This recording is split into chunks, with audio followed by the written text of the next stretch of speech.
당신은 스스로를 자유인이라 믿고 있겠지만 사실은 시스템이 설계한 미로 속에서 언제쯤 죽어야 손해를 안 볼까를 계산하는 노예의 수식에 갇혀 있는 것은 아닙니까? 최근 국민연금 조기 수령과 연기 수령을 두고 벌어지는 치열한 논쟁들을 보며 저는 깊은 서글픔을 느낍니다. 댓글창을 가득 메운 77세 손익분기점이니 80세까지 살면 무조건 이득이니 하는 계산들. 과연 이것이 평생을 치열하게 살아온 한 남자의 품격에 어울리는 고민입니까? 국가라는 거대한 기계가 던져주는 몇 푼의 보상에 당신의 노후 전체를 저당 잡히고 마치 도박사처럼 자신의 수명을 베팅하는 그 모습은 냉정하게 말해 구걸하는 자의 논리와 다를 바 없습니다. 스토아 학파의 철학자 에픽테토스는 말했습니다. 네가 통제할 수 없는 것에 매달리는 순간 너는 이미 노예가 된 것이다. 당신의 수명은 당신이 통제할 수 없습니다. 내일 당장 국가 시스템이 어떤 변곡점을 맞이할지, 법의 테두리가 어떻게 뒤바뀔지 또한 당신의 통제 밖의 영역입니다. 그런데 왜 당신은 그 불확실한 미래의 36%라는 수치에 매몰되어 오늘의 평온을 포기하고 계십니까? 강남의 진짜 부자들이 연금 수령 시기에 연연하지 않는 이유는 단순히 돈이 많아서가 아닙니다. 그들은 시스템이 설계한 게임에 자신을 예속시키지 않기로 결정했기 때문입니다. 국민연금은 당신의 삶을 지탱하는 거대한 기둥이 아니라 식사가 끝난 뒤에 나올 수도 혹은 나오지 않을 수도 있는 가벼운 디저트여야만 합니다. 이 본질을 깨닫지 못한다면 당신은 임종의 순간까지 시스템의 눈치를 보며 불안 속에서 계산기만 두드리는 서글픈 인생을 마감하게 될 것입니다. 저는 오늘 당신의 손에서 그 낡은 계산기를 빼앗고 대신 당신의 노후를 지탱할 단단한 철학적 방패와 실전적 무기를 쥐어드리고자 합니다. 하지만 제가 단순히 관념적인 위로만을 전하려 이 자리에 선 것은 아닙니다. 당신이 그토록 갈망하는 그 증액된 36%라는 달콤한 숫자 뒤에는 국가가 당신에게 절대로 먼저 말해주지 않는 치명적인 독이 숨겨져 있습니다. 숫자가 늘어날수록 당신의 실질적인 주머니는 오히려 더 빠르게 비어갈 수 있다는 이 잔혹한 역설을 알고 계십니까? 이제 그 화려한 포장지를 벗기고 당신이 곧 마주하게 될 진짜 가난의 민낯을 공개하겠습니다. 이 진실을 마주할 용기가 있는 분들만 저와 함께 다음 장으로 넘어가시죠. 단순히 숫자가 커지면 당신의 삶이 더 풍요로워질 것이라고 믿으십니까? 만약 그렇다면 당신은 아직 자본주의의 거대한 포식자들이 설계해 놓은 정교한 그물을 보지 못하고 있는 것입니다.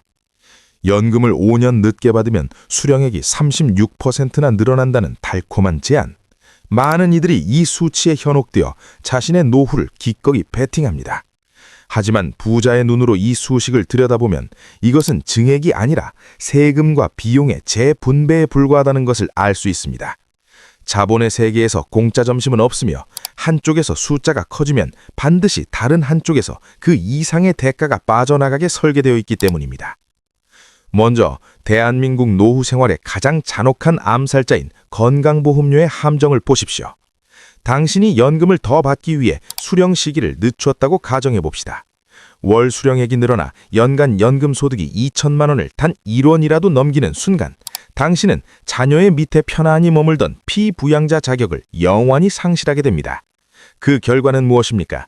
매달 20만 원에서 30만 원에 달하는 지역가입자 건강보험료 고지서가 당신의 안방으로 날아들기 시작합니다.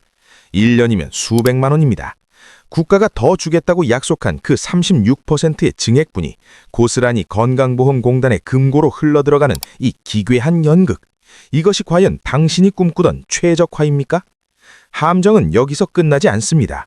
우리가 기초연금이라 부르는 국가의 또 다른 배려 또한 당신이 국민연금을 많이 받을수록 가랑비에 옷 젖듯 깎여나갑니다.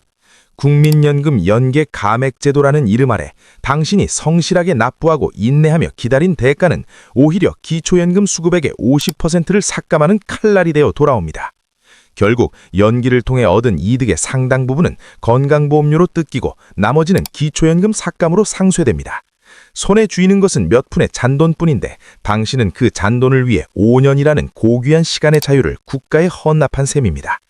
스토아 철학은 우리에게 사물의 실상을 꿰뚫어보라고 가르칩니다. 36%라는 숫자는 환상일 뿐입니다. 그것은 당신을 시스템 안에 더 오래 묶어두기 위한 미끼에 불과합니다. 진정한 부자는 푼돈을 더 받기 위해 자신의 시간을 담보 잡히게 않습니다. 그들은 비용을 통제하고 주도권을 쥐는 쪽을 선택합니다. 당신이 시스템의 선의를 믿고 계산기를 두드리는 동안 시스템은 당신의 주머니에서 무엇을 빼앗아갈지 이미 모든 설계를 마쳤습니다. 그런데 말입니다. 이 모든 경제적 손실보다 더 뼈아픈 진실이 남아 있습니다. 만약 이 모든 시스템 자체가 당신이 믿고 있는 것처럼 견고하지 않다면 어쩌시겠습니까?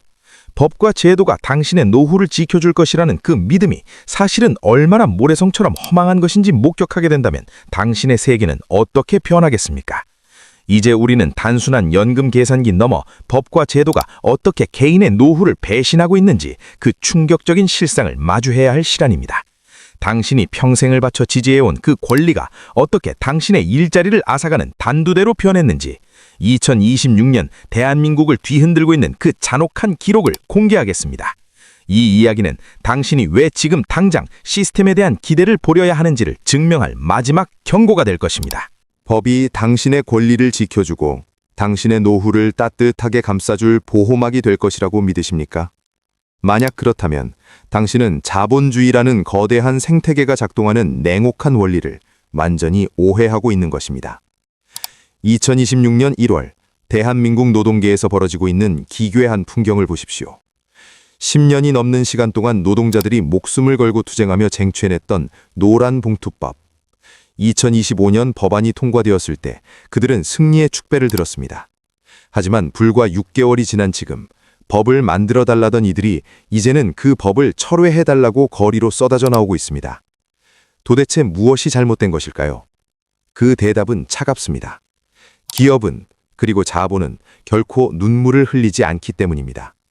법으로 기업의 팔다리를 묶고 경영을 압박하면 기업은 당신과 싸우는 대신 판 자체를 갈아엎어버립니다. GM 물류센터에서 120명의 노동자가 쫓겨난 자리를 채운 것은 사과나 타협이 아니라 24시간 불평 없이 일하는 60대의 AI 로봇이었습니다. 노동자의 생존권을 지키겠다던 법이 아이러니하게도 로봇의 가성비를 증명해주는 항복 문서가 되어버린 것입니다. 이것이 제가 당신에게 전하려는 핵심입니다. 당신이 그토록 매달리는 국민연금이라는 시스템 역시 이 노란봉투법의 비극과 소름 끼칠 정도로 닮아 있습니다. 당신은 국가에 더 많은 보장을 요구하고 36%라는 숫자에 희망을 걸지만 시스템은 그 비용을 감당하기 위해 당신의 주머니를 다른 방식으로 털어내거나 결국은 인플레이션이라는 보이지 않는 손을 통해 당신이 받을 돈의 가치를 휴지 조각으로 만들어버립니다. 스토아 철학자 세네카는 운명은 기꺼이 따르는 자는 인도하고 거부하는 자는 끌고 간다고 했습니다. 시스템이 설계한 권리라는 이름의 환상에 눈이 멀어 있으면 당신은 결국 시스템이 당신을 버릴 때 가장 먼저 길거리로 내몰리는 존재가 될 뿐입니다. 귀족 노조들이 자신들의 이익을 위해 노란봉투법을 밀어붙일 때 하청업체 노동자들이 실업급여 창구로 줄을 섰듯 당신이 연금 수령 시기를 고민하며 국가의 선의에 기대는 동안 진짜 부자들은 시스템의 붕괴에 대비해 자신만의 요새를 구축하고 있었습니다. 국가는 당신의 아버지가 아닙니다. 국가는 냉정한 관리자일 뿐이며 관리자의 제일 원칙은 시스템의 생존이지 당신 개인의 행복이 아닙니다. 그런데 왜 우리는 이토록 명확한 배신의 증거들을 눈앞에 두고도 여전히 시스템이 던져주는 미끼를 놓지 못하는 것일까요? 왜 우리는 자꾸만 이 낡고 녹슨 쇠사슬을 더 화려한 금색으로 칠하며 그것이 나를 지켜줄 황금 닻이라고 착각하는 것일까요? 우리를 가난하게 만드는 것은 돈의 부족이 아니라 시스템에 예속된 우리의 병든 심리입니다. 이제 저는 당신의 영혼에 깊이 박혀있는 그 노예의 근성을 도려내려 합니다. 왜 우리는 자유를 두려워하고 스스로를 황금 수갑에 채우려 안다라는지 그 심리적 시면을 마주할 준비가 되셨습니까? 당신이 이 수갑을 스스로 풀지 않는 한 당신의 노후는 결코 당신의 것이 될 수 없습니다. 국가가 당신의 노후를 책임져 주지 않을지도 모른다는 공포가 두려운 것입니까? 아니면 당신의 삶을 스스로 책임져야 한다는 그 막중한 자유가 두려운 것입니까? 어떤 시청자분께서는 국민연금이 고갈될까봐 잠이 오지 않습니다 라고 말씀하시더군요. 냉정하게 말씀드리죠. 그것은 당신이 이미 시스템의 영혼을 저당 잡힌 노예의 심리에 빠져 있다는 가장 명확한 증거입니다. 서커스단의 코끼리를 본 적이 있으신가요? 아주 어린 시절부터 튼튼한 쇠사슬에 묶여 자란 코끼리는 성체가 되어 힘이 세진 뒤에도 아주 가느다란 밧줄 하나만 묶어 놓으면 도망갈 생각을 하지 못합니다. 자신은 결코 그 줄을 끊을 수 없다는 학습된 무력감에 갇혀버렸기 때문입니다. 당신에게 국민연금은 바로 그 가느다란 밧줄입니다. 60세, 65세 혹은 70세라는 숫자에 매달려 일희일비하는 그 모습은 스스로를 혼자서는 생존할 수 없는 나약한 존재로 규정하는 행위와 다를 바 없습니다. 시스템은 당신이 바로 그 두려움 속에 머물기를 원합니다. 당신이 두려워할수록 시스템은 더 강력한 통제력을 얻고 당신은 더 화려하게 빛나는 황금 수갑을 자진해서 손목에 채우게 됩니다. 스토아 철학자 마르쿠스 아우렐리우스는 사람은 똑바로 서야지 남에 의해 세워져서는 안 된다라고 강조했습니다.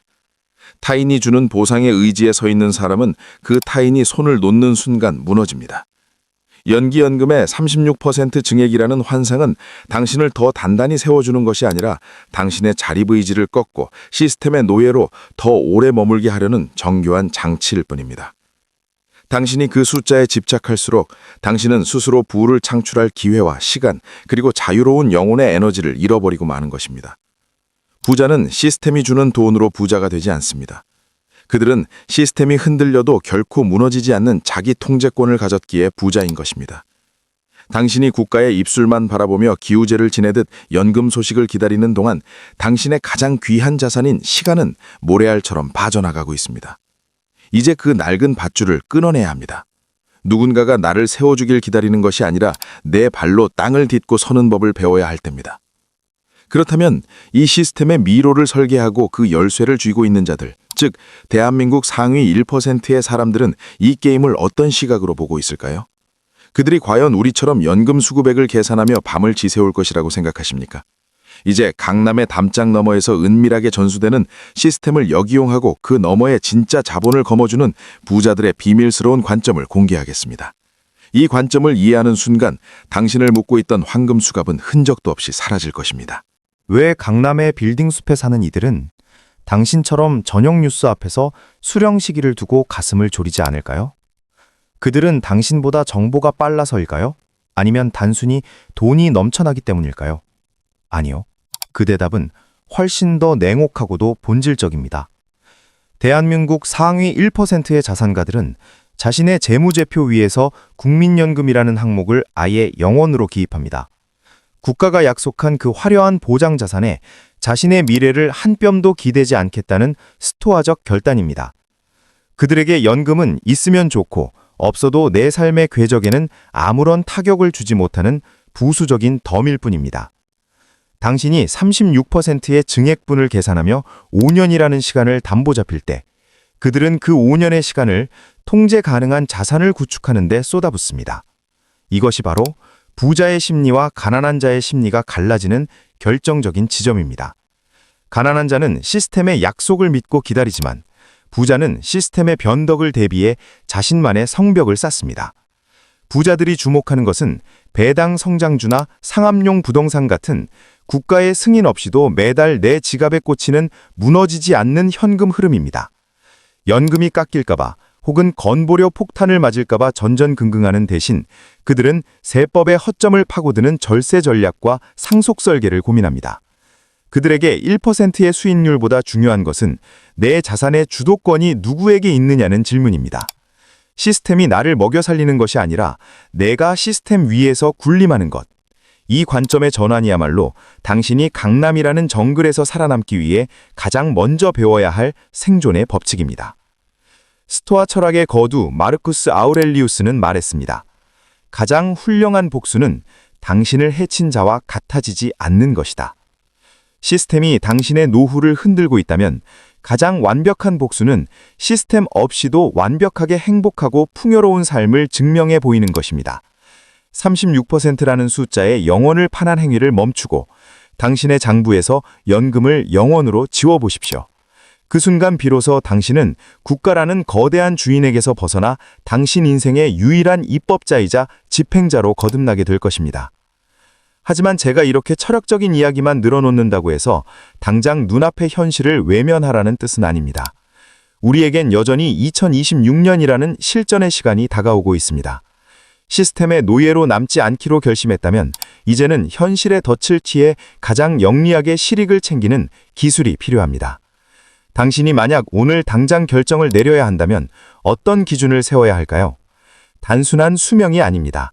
유족연금의 비밀부터 건강보험료 절벽을 넘는 구체적인 방법까지 이제껏 어디에서도 듣지 못했던 2026 생존 가이드를 하나씩 짚어드리겠습니다. 당신이 이 가이드를 이해하게 되는 순간 더 이상 누구에게도 묻지 않고 스스로 확신에 찬 선택을 하게 될 것입니다. 그 지도로 들어갈 마지막 문이 지금 열립니다. 시스템이 던져주는 평균 수명이라는 통계치가 당신의 운명이라고 믿으시는 겁니까? 만약 그렇다면 당신은 여전히 집단의 숫자에 자신을 가두고 있는 것입니다. 통계는 참고할 뿐, 삶을 결정하는 기준이 되어서는 안 됩니다. 이제 우리는 미로를 빠져나가기 위한 가장 현실적이고도 예리한 생존 지도를 펼쳐야 합니다. 첫 번째 기준은 기대 수명이 아닌 나의 실상입니다. 77세라는 손익분기점은 국가의 계산기 속에서만 존재합니다. 당신의 부모님과 조부모님의 생애를 되짚어 보십시오. 가문의 내력이 장수라면 시스템의 인내를 시험해 볼 만합니다. 하지만 스스로의 건강이 허락하지 않는다면 조기에 수령하여 그 돈으로 오늘 하루의 질을 높이는 것이 가장 스토아적인 선택입니다. 죽은 뒤에 받는 금송아지보다 살아생전의 평온한 한 끼가 당신의 영혼에는 더 가치 있는 법입니다. 두 번째는 현금 흐름의 주도권입니다. 현재 당신에게 멈추지 않는 소득이 있습니까? 만약 그렇다면 연기연금은 당신에게 세금이라는 이름의 벌금으로 돌아올 것입니다. 연금 수령액이 늘어나 당신의 과세 표준을 높이고 결과적으로 건강보험료 피부양자 자격을 박탈하게 만든다면 그것은 명백한 승자의 저주입니다. 월 167만 원, 이 숫자를 기억하십시오. 이 선을 넘는 순간 당신은 국가의 자애로운 보호 대상에서 정교한 과세 대상으로 전락하게 됩니다. 여기서 많은 가장들이 놓치고 있는 가장 따뜻하고도 과학적인 진실 하나를 전해드리고자 합니다. 바로 유족연금의 비밀입니다. 당신이 조기에 수령하여 수령액이 30% 감액되었다 하더라도 훗날 남겨질 배우자가 받게 될 유족연금은 당신의 감액된 금액이 아닌 원래의 기준연금액을 바탕으로 산정됩니다. 즉, 당신이 살아생전 유연하게 자금을 운용하더라도 당신이 떠난 뒤 남겨질 가족의 방패는 조금도 약해지지 않는다는 뜻입니다. 이것이 바로 가족에 대한 책임을 다하면서도 자신의 자유를 지키는 부자의 지혜입니다. 이제 1355와 1577에 전화를 거십시오. 하지만 국어라는 자의 목소리가 아닌 자신의 자산을 점검하는 당당한 주인의 목소리로 물으십시오. 당신의 예상 수령액이 건강보험료의 임계점을 넘는지, 기초연금과의 상충관계는 어떠한지 숫자를 확인하십시오.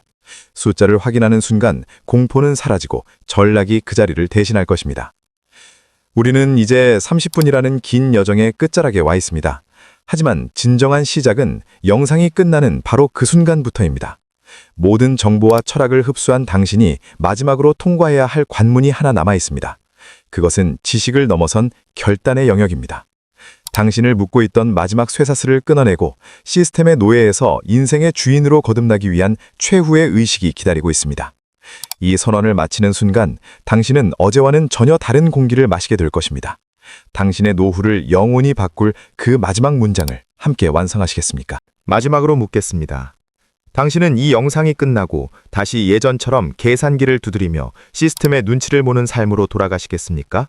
아니면 오늘 이 순간을 당신 인생의 독립기념일로 선포하시겠습니까? 스토아 철학의 스승 에픽테토스는 어떤 일이 일어나는 것이 중요한 것이 아니라 그 일에 어떻게 반응하는가가 중요하다고 했습니다. 2026년의 연금 개편, 요동치는 건강보험료, 로봇이 일자리를 대체하는 냉혹한 현실. 이 모든 것은 우리가 통제할 수 없는 외부의 날씨와 같습니다. 하지만 그 날씨 속에서도 흔들리지 않는 집을 짓고 따뜻한 등불을 켜는 것은 오로지 당신의 몫입니다. 오늘 우리가 함께 나눈 30분은 단순한 재테크 강의가 아니었습니다. 그것은 시스템이 당신의 영혼에 채워놓은 불안이라는 이름의 수갑을 푸는 의식이었습니다. 이제 당신의 장부에서 국민연금을 지우십시오. 그리고 그 빈자리를 당신의 땀과 지혜로 일궈는 통제 가능한 자산과 평온한 철학으로 채우십시오. 국가가 당신을 먹여 살릴 것이라는 기대를 버리는 순간 역설적으로 당신은 국가보다 더 거대한 존재가 되어 당신의 소중한 사람들을 지킬 수 있게 될 것입니다. 자, 이제 마지막 행동을 제안합니다. 이 영상의 댓글창에 결연한 의지를 담아 한 문장을 남겨주십시오. 나는 시스템의 노예가 아닌 내 운명의 주인이 되기로 결정했다. 이 짧은 문장은 단순한 댓글이 아닙니다. 그것은 당신의 무의식에 새기난 자유인의 선언이며 부자의 길로 들어서는 첫 번째 발걸음입니다. 당신이 남긴 그 선언에 제가 직접 답하며 당신의 새로운 시작을 응원하겠습니다. 긴 시간 함께 해주신 당신의 인내심이야말로 당신이 부자가 될 자격이 있음을 증명합니다. 저는 강남에서 그리고 이곳 부자의 심리학에서 당신이 진정한 자유를 얻는 그날까지 묵묵히 동행하겠습니다. 당신의 노후는 이제부터 당신의 것입니다. 평온하십시오. 그리고 당당하십시오. 다음에 더 깊은 통찰로 뵙겠습니다. 감사합니다.